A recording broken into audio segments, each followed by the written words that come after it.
यदि आपका अपमान होता है तो आपको उसे सहन करना होगा, उससे आपके पाप नष्ट हो जाएंगे। जो तनिक सा भी अपमान होने पर बहुत क्रोध करके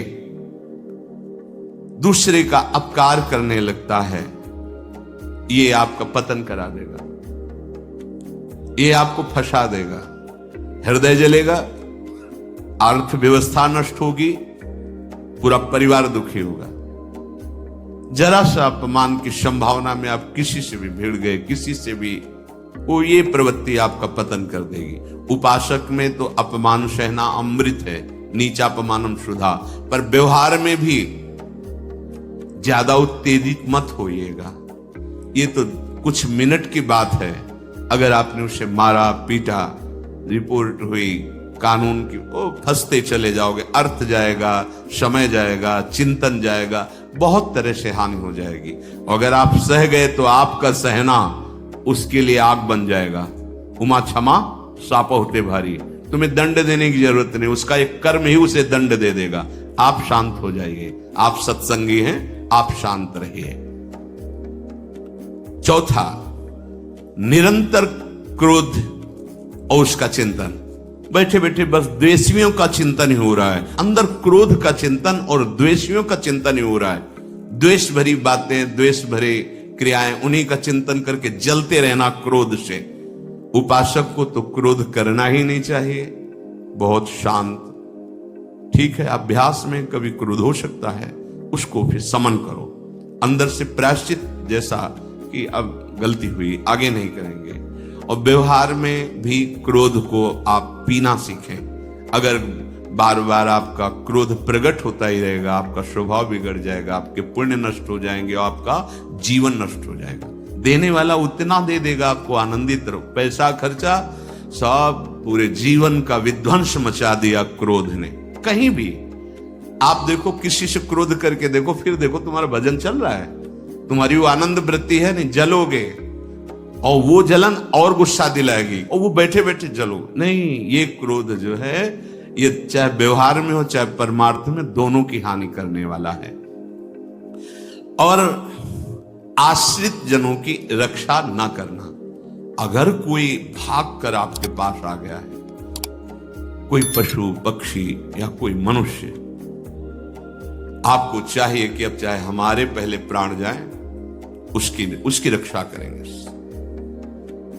सीवी जैसे तो कोई बिरले ही होते हैं, पर इतना जरूर ध्यान दें, जैसे कोई पशु पक्षी किसी भय से आपकी सीमा के अंतर्गत आ गया है, अब उसकी रक्षा करनी है आपको। अगर आप स्वयं मार देते हैं या मरवा देते हैं, या आपके सुकृत नष्ट कर देगा, या आपकी दुर्गति का कारण बन जाएगा।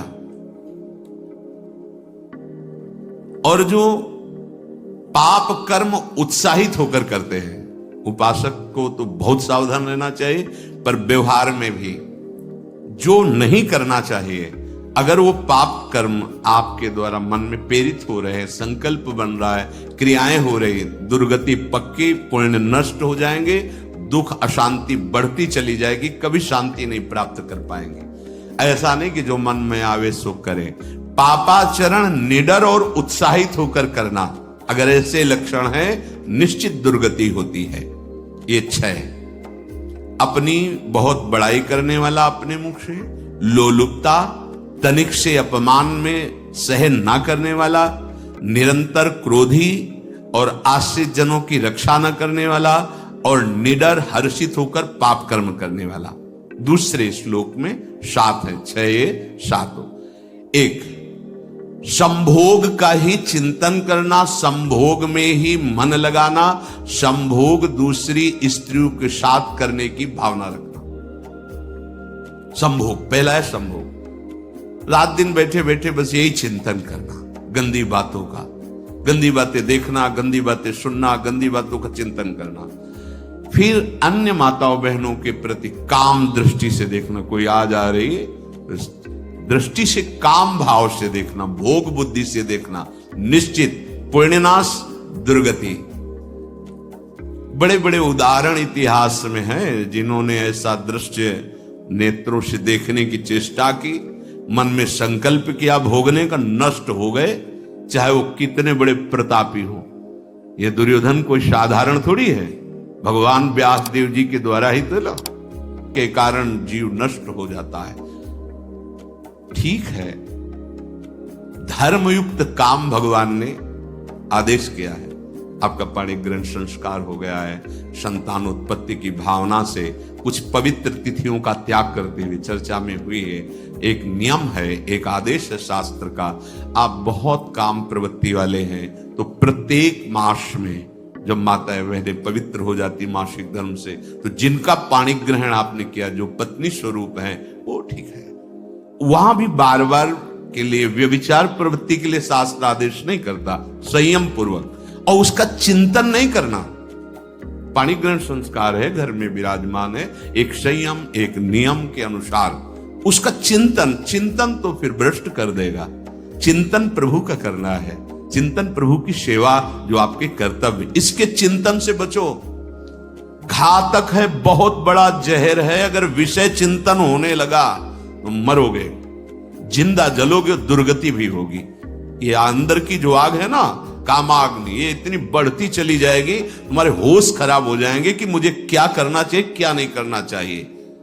कुआ मदांधो मदना तुरुमा, अंधा हो जाएगा, नहीं दिखाई देगा अनुजा तनुजा क्या है कौन है, कुछ नहीं, भ्रष्ट बुद्धि। संभोग का चिंतन नहीं। धर्मयुक्त काम आदेश है शास्त्र में। यदि आप प्रवृत्ति मार्ग में हैं तो अपनी पत्नी को जो पाणिक ग्रहण स्वीकार किया है, वहां भी पवित्र तिथियों का त्याग करते हुए, एकादशी है, रामनवमी है, नव दुर्गा है, जन्माष्टमी है, राधाष्टमी, जो पवित्र तिथियों का त्याग करते हुए और ऐसे जो मर्यादाएं हैं उसके अनुसार, और कहीं पराई स्त्री के साथ संभोग की बात निश्चित दुर्गति पक्की है। ऐसे ही माताओं के लिए है, स्त्री शरीर के लिए है। यदि वो ऐसी गलत चेष्टा तो पतिवंचक परपति रति करही, रौ नरक कल्पसत परही। ये भोग चिंतन से बचने की चेष्टा कीजिए तो क्रिया से अपने आप बच जाएंगे। क्रिया के पहले चिंतन होता है, चिंतन से ही क्रिया का आवेश आता है। चिंतन संभालिए, इसी से भगवत प्राप्ति होती है, चिंतन से, और इसी से दुर्गति भी होती है। अनन्यश्चिन्तयन्तु माम, भगवान चिंतन करे मेरा करो, कर्तव्य कर्म मेरे को समर्पित करो। अब जब चिंतन संभोग का होगा तो बुद्धि भ्रष्ट हो जाएगी। ये जो राक्षसी प्रवृत्तियां सुनने को मिलती है ना, कि ऐसा हुआ, वो देखा सुना और चिंतन किए, अब इतनी राक्षसी वृत्ति आ गई कि बस अब उनमें और राक्षसों में कोई अंतर नहीं रह गया। दूसरा, विषमता रखने वाला, सबके साथ बर्ताव ऐसा कि मैं बहुत श्रेष्ठ हूं और दूसरे सब नहीं, ऐसा व्यवहार नहीं। सब भगवत स्वरूप हैं, सबको प्यार। हाँ ठीक है, पुत्र का अलग प्यार है, भाई का अलग प्यार है, पिता का अलग प्यार है, पर हमारा व्यवहार प्रीति युक्त होना चाहिए, विषमता भरा नहीं होना चाहिए। अगर हमारे चित्त में विषमता ही रही तो संसार है, प्रभु नहीं है। जीत विषम संसार कीर्ति जग बिस्तर है। जो विषमता पर विजय प्राप्त कर लेता है वही भगवत प्राप्ति का अधिकारी। ये विषमता बहुत बड़ी हानि है। तीसरी बात, अत्यंत मानी होना। जहां आपके प्राण कमजोर होंगे, पुण्य नष्ट होगा, आयुश्री सब नष्ट होना है, ऐसे आचरण करवाएगा गुरुजनों के साथ, महापुरुषों के साथ। ये बहुत नीच प्रवृत्ति है। अत्यंत मान प्रियता, मुझे सम्मान मिले, उत्तम प्रवृत्ति है। सबको मान देना, स्वयं अमानी रहना। चौथा, दान देने की बात कह के मुकर जाना या दान देकर पश्चाताप करना। दे दिया है, बहुत जल रहे हो, दूसरे से वार्ता कर रहे हो कि पता नहीं क्या बुद्धि में हो गया, हमने उसको इतना कहा था, उतना दे दिया, क्यों दे दिया, ऐसा मतलब अंदर चिंतन करना, क्यों दे दिया तो दिया। इसके बाद जो आपका ये जलन हो रही, पश्चाताप, सुकृत नष्ट हो रहे हैं। दान देकर पश्चाताप करना या दान देने की बात कह के मुकर जाना। जैसे आपने कह दिया आपको इतना इतना ऐसा, अब आप मुकर गए, ब्याज सहित तुम्हें देना होगा, ये तुम्हारी दुर्गति का कारण बन जाएगा। ऐसे ही नहीं बोलना चाहिए, बहुत होश से। वाणी एक अमोल है, जो कोई बोले जान, ये तराजू तौल के तब मुख बाहर आन।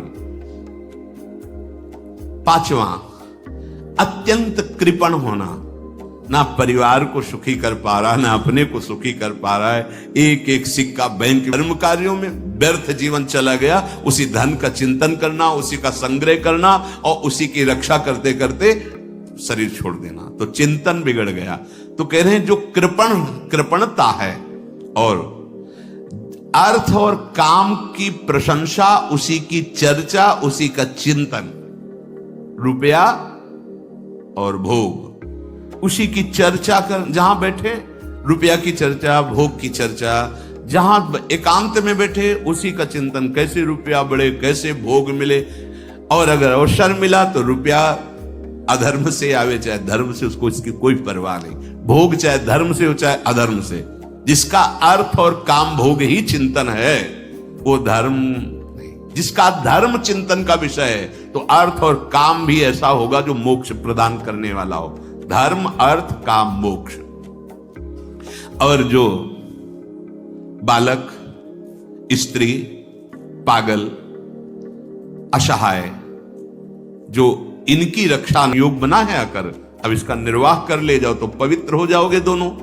और अगर झगड़ा और लड़ाई और मारपीट और कहीं हिंसा आदि के रूप में उतर गए तो फिर और करनी बिगड़ गई। बालक है, आप उसको ज्ञान नहीं कि आप पवित्र है, कि आप पवित्र है, उसको ज्ञान नहीं कि आप उसके साथ व्यवहार अच्छा कर रहे हैं कि बुरा कर रहे हैं। रक्षा करनी है आपको, शोषण नहीं करना।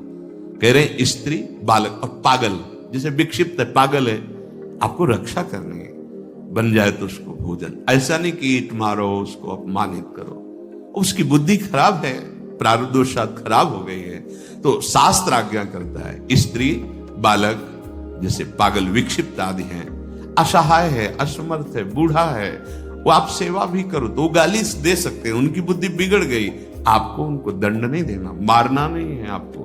मान लो आपके बड़े बूढ़े बुजुर्ग जन हैं, आप सेवा भी कर रहे हो तो आपको कटु वचन बोल सकते हैं, आपकी निंदा कर सकते हैं, लेकिन आपको उनके साथ व्यवहार सद करना है। अगर आपने इन दोषों को स्वीकार किया तो निश्चित आपकी दुर्गति होगी, ना इस लोक में आपको शांति मिलेगी ना परलोक में। इसलिए इन दोषों को बार बार सुन करके और हृदय में जांचो कि कहीं है तो नहीं, अगर है तो सत्संग, भजन बल, भगवत प्रार्थना के बल से इन दोषों का त्याग कर दो, जीवन मंगल में है। निराश ये दे दिए, एक जन्म हम प्रभु की भक्ति के लिए देते हैं। अब चाहे दुख आवे या सुख आवे, हमें आनंद मिले ना मिले, हमें नरक मिले, परम पद मिले, हमको इसकी कोई परवाह नहीं। हम जिद्दी स्वभाव से दृढ़ता पूर्वक भजन में लग जाए, फिर आप देख लो